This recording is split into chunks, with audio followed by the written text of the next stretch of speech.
보통 당 대표라면 그 당을 가장 잘 대표하는 사람이 대개는 지지율 1위가 될 가능성이 높잖아요, 그렇죠? 그렇죠. 그래서 당 대표가 되는데, 근데 국민의힘에서 한 번도 이 국회의원이 돼 보지 않은 사람이 네. 여론조사에서 지지율 1위가 됐다라는 말은 뭘 뜻하는 걸까요? 이준석 씨는 본인이 박근혜의 간신이라는 건 인정하겠지만 나의 적은 노무현 대통령이나 노무현과 비슷한 라인에 있는 문재인 대통령, 이게 나의 적이다라는 거를 지금 당대표 출사표로 이야기를 했다, 이렇게 표현을 해도 되겠네요. 젊은 이 친구를 이 당대표로 바라는 대중의 심리는 한마디로 딱 요약이 되네요. 뭔가요? 잘 싸워줘라. 지금 이 여당하고 확실하게 싸우는 모습을 보여줘라. 적과 악운을 가리지 않고 싸우면 니 참 잘하는 것 같아. 이 측면에서 지금 지지율이 최고로 1위다라고 한다면 어떻게 생각을 하세요?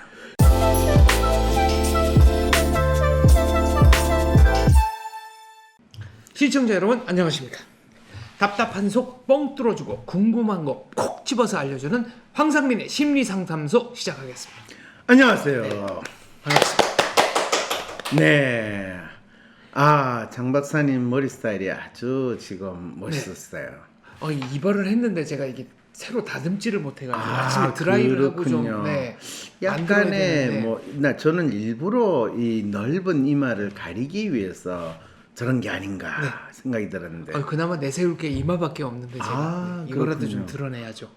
저는 항상 이마를 가려야 된다는 그런가요? 그렇죠. 이마를 가리고 안 가리고, 그러니까 드러내고 가리고 간에는 어떤 차이가 있습니까?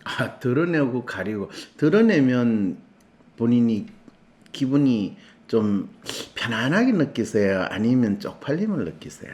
한 번도 사실은 의식을 못 해봤어요. 그렇군요. 네. 근데 이제 본인을 좀 더 드러내는 어떤 분, 우리 공유, 즐거운 상상 공유를 대통령으로 하는데, 공유만큼 젊고 잘생긴 젊은 정치인, 이준석 군이라고 하기에는 나이가 좀 벌써 30대 중반이라고 보네요. 이준석님 37. 님이라고 불러요. 그렇죠. 방송이니까 님이라고 부른다. 이준석님. 네. 그분의 마음에 대해서 분석해달라는 사연이 왔어요. 읽어보겠습니다. 네. 안녕하세요. 황상민 박사님, 장원재 박사님. 제가 지난주 공유보다 허경영이라는 방송을 보다가 허경영이 무슨 말도 안 되는 소린가 싶어 그보다 훨씬 더 매력적인 인물 한 사람을 추천해보고자 사연 보냅니다. 바로 영선 중진이자 요즘 가장 핫한 젊은 정치인 국힘당 전 최고위원 이준석이랍니다. 그는 하버드대에서 경제학, 컴퓨터 과학을 전공하고 졸업 뒤 귀국해 교육 봉사활동을 하다 2011년 한나라당 박근혜 비상대책위원장에게 발탁되어 정계 입문을 했습니다. 최근에는 오세훈 서울시장 후보 선거 캠프에 들어가 뉴미디어 본부장 역할을 맡아 2030 시민 유세단을 기획하고 페미니스트들과 날을 세워 특히 젊은 남성 유권자들의 지지를 얻어 선거 승리에 많은 공을 세웠다는 평가를 받았습니다. 이제 막 37살이 된 그가 5월 21일 국민의힘 당대표에 출마 선언을 했고 현재 국힘당 후보들 중 여론조사 지지율 1위로 나타나고 있는데 그 이유가 무엇인지 또 정치인 이준석은 어떤 마음을 가진 사람인지 알려주시면 정말 감사하겠습니다. 여기서 지금 이준석 님이라고 그러나요? 전 그냥 이준석 씨라고 그럴게요. 네, 이준석 씨. 네, 이준석 씨가 그것도 존칭이니까요. 그렇죠. 이준석 씨가 국회의원에 한번 당선돼 본 적도 없고 계속 나와서 떨어졌잖아요. 한 3번 나와서 떨어졌죠? 2번인가 3번인가? 2번인가 3번. 노원구에서 계속 떨어졌죠. 그것도 철수하시는 분하고 항상 붙어서 떨어지지 않았나? 아니면 다른 지역인지 모르겠는데 어쨌든 간에 그분이 국민의힘 당 대표로 출마 선언을 했는데 지지율 1위. 지지율 1위로 나타내고 있는 이유가 뭔지를 질문한 거죠, 그죠? 그렇죠. 그럼 여기서 초점은 이분이 국민의힘 당 대표로 출마 선언을 한 거에 대한 거는 궁금한 게 아니고 이 지지율 1위가 궁금한 거죠. 그렇죠. 왜냐하면은 출마 선언은 누구든지 할 수 있습니다. 그렇죠. 그러니까 그거 자체는 이슈가 안 되는데 이게 지지율 1위라고 하면서 의미 있는 유의미한 현상이 된 거거든요. 그럴 때 보통 당 대표라면 그 당을 가장 잘 대표하는 사람이 대개는 지지율 1위가 될 가능성이 높잖아요, 그렇죠? 그렇죠. 그래서 당 대표가 되는데, 근데 국민의힘에서 한 번도 이 국회의원이 돼 보지 않은 사람이 네. 여론조사에서 지지율 1위가 됐다라는 말은 뭘 뜻하는가요? 대개 당 대표라면 그 당이 어떤 정체성을 가지고 있느냐, 그 당의 성격이나 또는 그 당의 핵심 이슈들이 뭐냐, 네. 이런 거를 잘 대표하는 사람이 대표자가 될 수 있고, 그렇죠. 그 당이라는 거는 정치적 이익을 위해서 이 모인 사람들의 집합체잖아요. 그렇죠. 집권을 위해서 모인 사람들의 집합체. 집권이라는 건 그 많은 정치적 이익 중에 하나니까 일단은 어떤 사회적인 정치적인 이익이라는 것이 뭐다라는 것을 공유하고 있는 사람들이 모이는 거잖아요. 그렇죠. 그럼 국민의힘 국회의원이든 국민의힘이라는 이 정당에 모인 사람들은 어떤 정치적 이익을 대표하는가? 이준석 씨를 봐라. 이런 상황이 벌어졌다라는 거 아니에요. 그 각도에서는 생각을 안 해봤네요. 그렇죠. 이걸 어떤 각도에서 보느냐를 중요시해야죠. 핵심이 국민의힘 당대표에 초점을 둘 거냐, 네. 이준석이라는 인간에 초점을 네. 둘 거냐, 아니면 이준석을 국민의힘 당대표로 만들고자 하는 대중의 마음에 초점을 둘 거냐라고 할 때 지금 이 질문은 네. 어디냐라는 질문을 내가 먼저 던진 거예요. 여기는 황심소니까 대중들의 마음에 저희가 초점을 둬야 될 것 같습니다. 그러면 대중들의 마음은 국민의힘이라는 이 정당은 무엇을 어떤 가치를 내세우고 있다라고 믿고 싶으냐라는 이야기인 거예요. 뭔가 젊다. 네, 젊다. 네. 그 다음에요. 그리고 그냥 황심소 뭐 떠나서 일반적으로 이 장 박사께서는 그럼 국민의힘이라는 이 정당은 어떤 가치를 구현하는 실체가 있는 당인가? 이런 질문을 던져볼 수 있잖아요. 그렇죠. 그러면 국민의힘이라는 이 정당은 어떤 가치를 이 대중들에게 전달을 하고 어떤 거를 추구하는 어떤 철학이나 정체성을 대중들에게 보여주고 싶어하는 정당인가? 이 질문을 할 때 우리 뭐 정치에 관심이 없는 분은 어차피 그 동네에는 뭔지 모르겠다. 국민의 힘인지 국민의 짐인지 뭐 이런 식의 뭐 비아냥거리는 이야기도 나오는 그렇죠. 상황이기 때문에 그런데 이준석 말고 일반적인 뭐 기대하는 데서 국민의힘 당대표에서 좀 언급이 되시는 분들이 누가 있어요? 잘 생각이 안 납니다. 잘 생각이 안 나죠? 그만큼 브랜드 메이킹, 이미지 메이킹이 실패한 거 아닌가요? 뭐 나경원 대표 나온다고 그랬나? 그렇죠. 지금 네, 나경원 대표, 주호영 대표. 자, 그러면 이제 주호영 대표는 바로 국민의힘 원내대표를 한 사람이니까 네. 어쩌면 가장 국민의힘의 정체성이나 성격을 잘 대표하는 사람이잖아요. 그렇죠. 그 다음에 나경원 대표도 전 이 국민의힘 원내대표까지 했어요. 네, 서울시장 후보로도 또 나왔고. 네, 당내 경선까지 했고. 그렇죠. 그런데 국회의원도 떨어지고 서울시장 당내 경선에도 떨어졌어요. 네. 자, 근데 그 두 사람을 제치고 한 번도 국민의힘에서 어떤 정치적인 후보가 돼 본 적도 없고 국회의원 후보가 돼 본 적이 없어요. 네.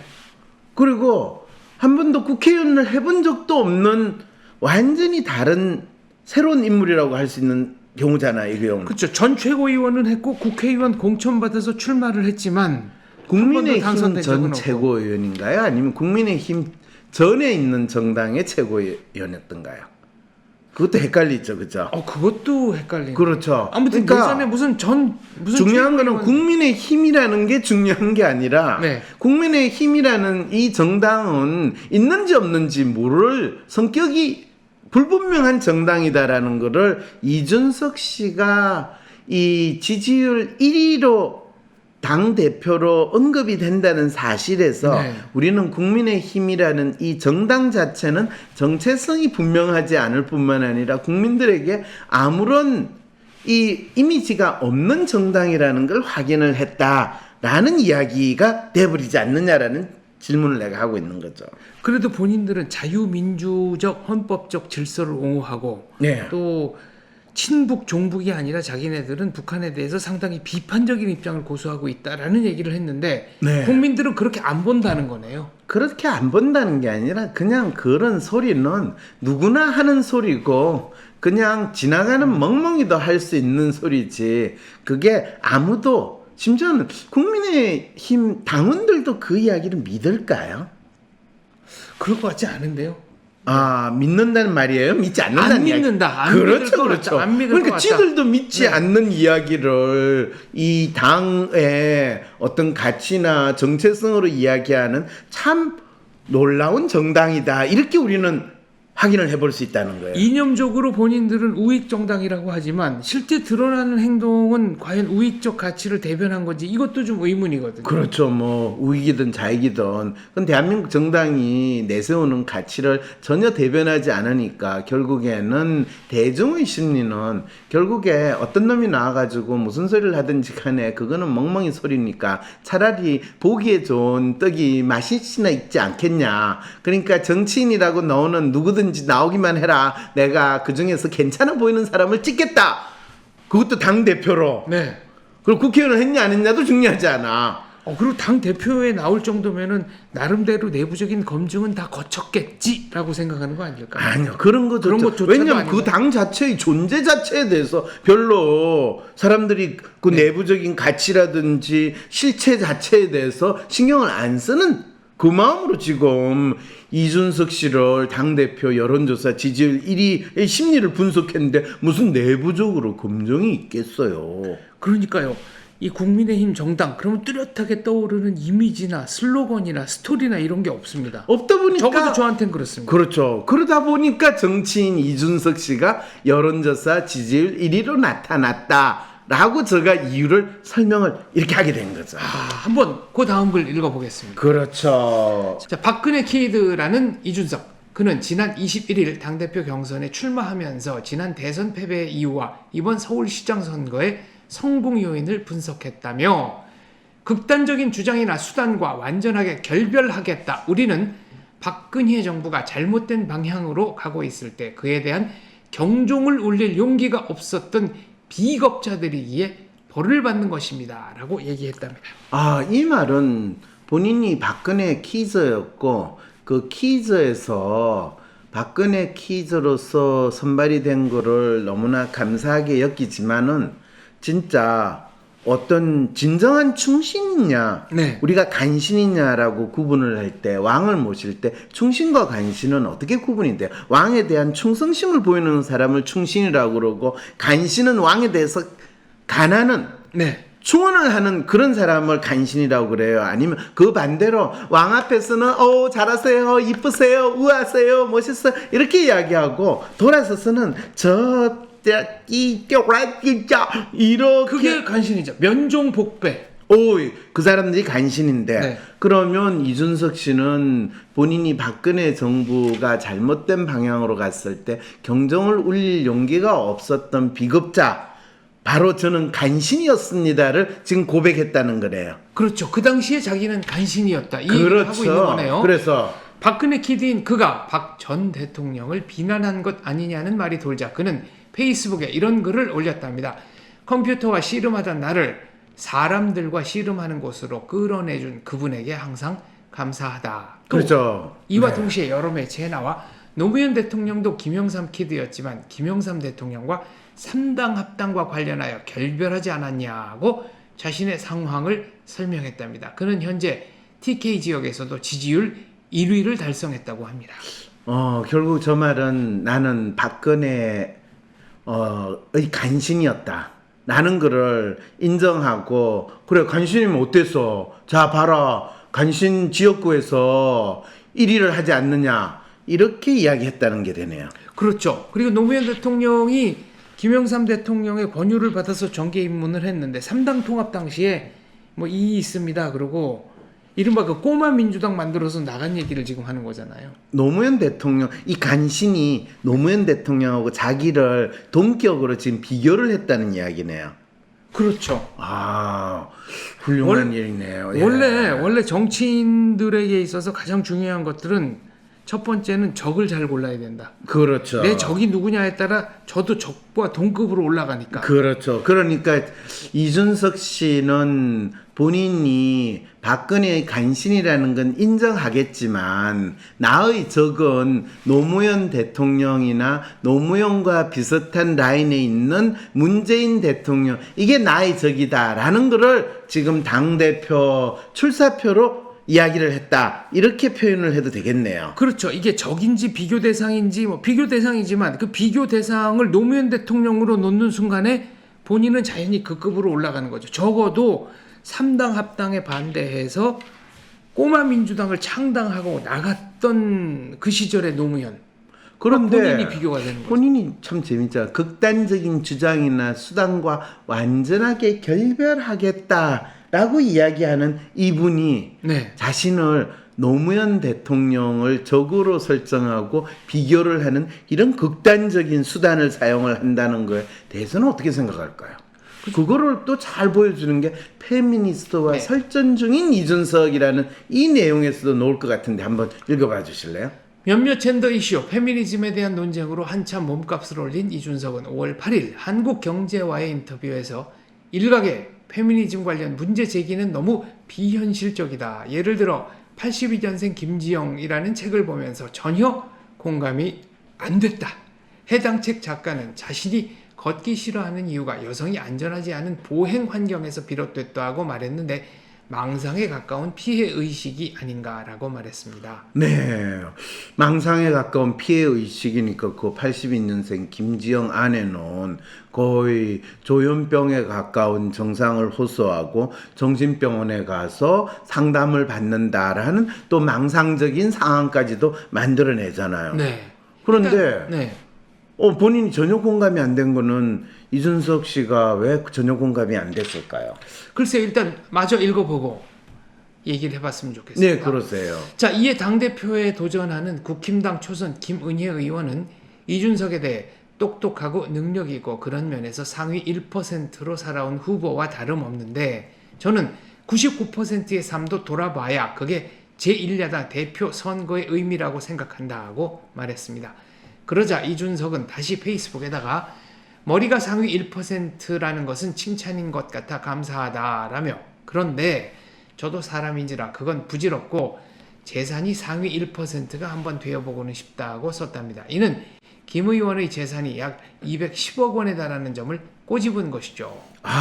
이걸 통해 가지고 이준석 씨의 심리는 누구든지 나를 건들기만 하면 난 닐 그냥 그대로 작사를 내겠다라는 상당히 강한 전투 의지를 표현하고 있네요. 굉장히 우회적이면서도 직설적인 공격이죠. 저 정도. 그러니까요. 강한 전투 의지를 표현했다는 네. 거죠. 그런데 이런 이야기를 보면 지금 국민의힘이 정체성도 뚜렷하지 않고 있는지 없는지 모르는 야당에서 네. 그 야당의 의원도 아니고 또 상당히 젊은 네. 그리고 정치인, 전통적인 정치인이 아닌 이 친구를 이 당대표로 바라는 대중의 심리는 한마디로 딱 요약이 되네요. 뭔가요? 잘 싸워줘라. 지금 이 여당하고 확실하게 싸우는 모습을 보여줘라. 적과 아군을 가리지 않고 싸우면 니 참 잘하는 것 같아. 이 측면에서 지금 지지율이 최고로 1위다라고 한다면 어떻게 생각을 하세요? 그러면 이거는 윤석열 전 총장이 대선 지지율 1위 나오는 것과 비슷한 현상이라고 생각이 드네요. 그렇죠. 네, 무조건 좌우우면하지 않고 싸울 수 있는 사람, 그렇죠. 전투력 갑. 그렇죠. 그게 뭐 우리 편이냐 저기냐 상관없다. 걸리는 놈은 그냥 다 찔러. 이거를 지금 국민의힘 지지자들이 강력히 바라고 있다라는 걸 알려주고 있다는 거죠. 그만큼 국민의힘 지지자들의 그 분노가 팽배해 있다 이렇게 봐도 될까요? 뭐 싸우는 이유는 다양하죠. 뭐 네. 있는 게 뺏겼다고 생각할 때도 싸우고 분노했을 때도 싸우고 뭐 그거는 그때그때 사람마다 다른 거죠. 알겠습니다. 현재 국민의당, 국민의힘당 지지자들의 마인드는 누가 싸움을 제일 잘할 것이냐 여기에 초점이 맞춰져 있다. 이것으로 정리하겠습니다. 감사합니다. WPI를 배워서 상담가가 되고 싶어도 장소적인 제약 때문에 망설이셨던 분들 잘 들어보세요. 이제는 WPI 심리상담가가 되는 WPI 상담 코칭 전문가 전 과정을 온라인으로 수강하고 전문가 자격증도 받을 수 있답니다. 초급, 중급, 고급 3회 워크샵에선 쌍방향 소통이 되는 온라인 참여가 가능합니다. 인간의 성격부터 WPI 검사 해석까지 온라인으로 배우며 온라인상에서 토론과 황상민 박사님과 1대1로 질의응답도 가능하답니다. 대한민국 최고의 심리 상담가인 황상민 박사님의 실제 상담 사례를 공부하는 사례 분석 세미나도 온라인으로 참여 가능합니다. 듣기만 하는 인간 개념이 아니고 적극적으로 참여할 수 있는 온라인 사례 분석 세미나. 대한민국 최고의 심리 상담가인 황상민 박사님의 실제 상담 사례를 보고 온라인으로 토의하며 통찰력 넘치는 해결책을 제시하는 비법을 배울 수 있습니다. 심지어는 상담 실습도 온라인으로 할 수 있어요.